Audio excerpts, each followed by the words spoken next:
Hey, what's going on guys? Steven from Stryker T-Tops again. In today's video, we're going to be looking at the LP100 leaning post that we offer. Now this is going to be a very affordable and awesome upgrade for you guys who are looking to switch out either your cooler seats or whatever you may have that's looking to be replaced at this point.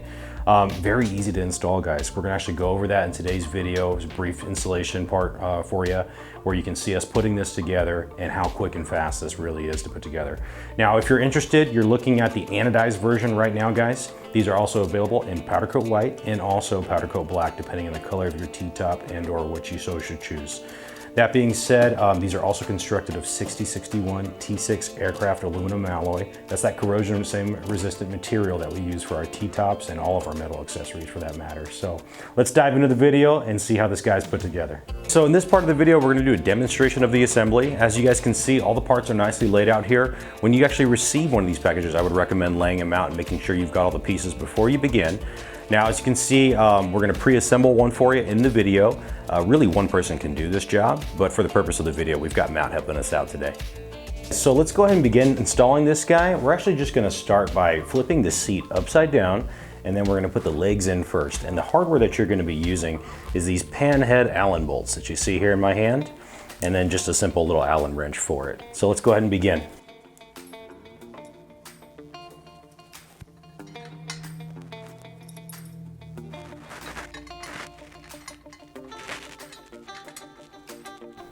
All right guys, and we've got these bolts just hand tight now at this point, so we're just gonna keep it that way, and you'll see in the purpose of the video why we're doing that. It's gonna help us get this cross member on real nice and easy.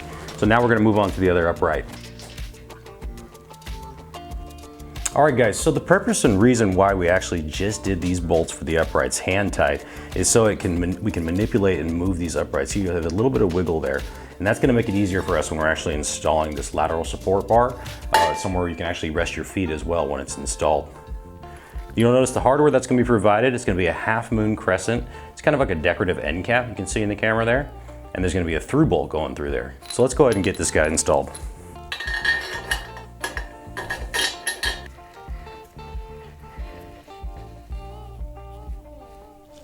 All right guys, now we're gonna be going back to the pan head Allen bolts that we have to install the uprights. We wanna just tighten those back up again after we finish doing the crossbar.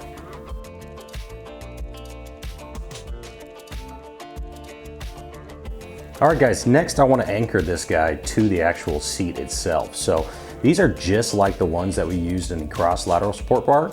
Now, you're gonna notice there's gonna be 4 of these when you receive them. 2 of them are gonna be a little bit shorter than the ones that we actually used for the crossbar. So make sure you're using the shorter ones, guys, when we're anchoring it right here to the actual seat pad itself. So let's go ahead and do that now.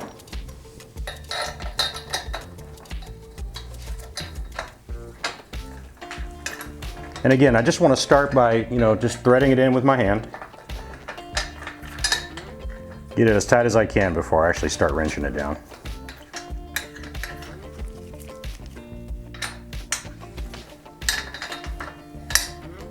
And it really helps, guys, to actually hold these decorative end caps down. It's just so that way they're not wobbling around while you're actually wrenching this.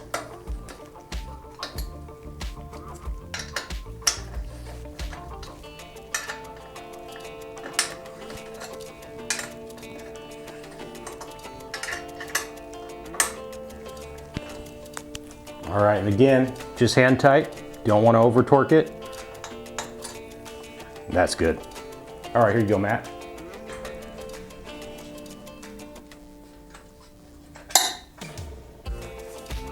All right, guys, so this is the part where we're actually gonna install the backrest on the leaning post itself. And this is where it comes into play to have someone help you out. So thankfully, Matt's here today.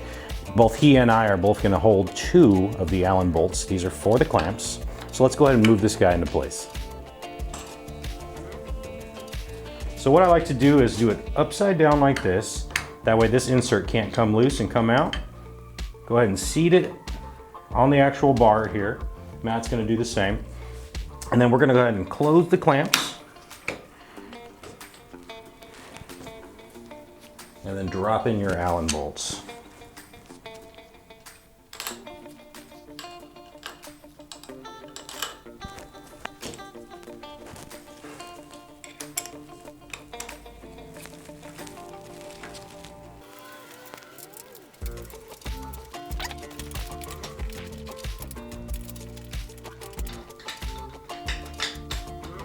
Now guys, once this part's been completed, you're gonna wanna just have these loosely tightened down.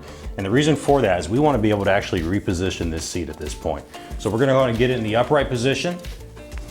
You can either do it, adjust it accordingly to how you guys like, whether you want a little bit of a lean on it or if you want it more upright. Once you find your optimal position, then you're gonna go back to the clamps. At this point, they've been rotated, so you'll need to work from the underside and then finish tightening those down. Again, just like all the other bolts on this guy, hand tight, don't over torque them, but you wanna make sure they're nice and tight in there. All right guys, so after we've hand tightened the clamp bolts here and adjusted the seat to the position in which we like it, we're gonna then go back to these clamp bolts, make sure we tighten them down completely, and then also, it's important to mention, on the back side of this clamp, there's that set screw there, guys. At no point do you wanna actually tighten that guy down until you've gotten to this step. Reason for that is if you tighten it beforehand, you're gonna just drag and scratch this bar back here when you're actually rotating the seat to the position that you like. All right guys, so once you're actually tightening this clamp down, you wanna try and eliminate this gap as much as you can.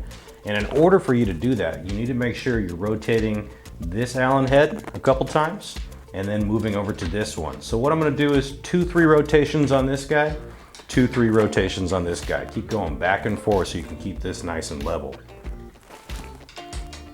All right guys, so we've just built our leaning post and we're getting ready to install it on the deck of the boat now. Last thing you're gonna need is this baggie right here. It's gonna have all your deck screws. Keep in mind there's gonna be 3 per each foot pad, so 12 in total. And then what I like to do is also include 5200 adhesive when I'm doing my install. Marine grade adhesive, this stuff is great. If any of you are familiar with it, very pliable material. So when it hardens, it's got some give. It's not just gonna crack when it hardens.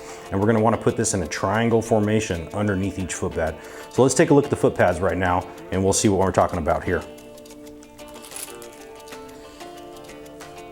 So here you'll see 3 holes for each of the deck screws. And then you can see our foot pads are actually in a triangle shape, which is why I was saying put this adhesive underneath there in that triangle formation. Now you guys might notice there's also gonna be one of our coolers. So this is the 80-liter cooler that we've got underneath the seat, and also our 5-rod rocket launcher, also known as the RL500 on our website. So here's a couple little accessories that you guys can add on to these leaning posts. Really kind of get the stuff up and off the deck, out of your way. A nice place for you to actually tuck away some of your poles and then also keep anything that you'd like in your cooler underneath the seat. Guys, I want to share with you and take a quick look at this guy right here. So this is the LP200. As you can tell, it's offered in powder coat black, but we do carry it in powder coat white and also anodized for you guys who are interested in those colors as well. Real cool feature with this one, guys, is you may be sitting driving on the helm, but then you want to fish off the back of the boat. Let's take a look at how you can do that. Very simple, easy design. Check this out, guys. Super easy to do. Now this is a really quick and easy install for you. So if you want to actually see the installation process for this, leave me a comment in the sections down below and I'll go ahead and make a video for you guys installing one of these as well.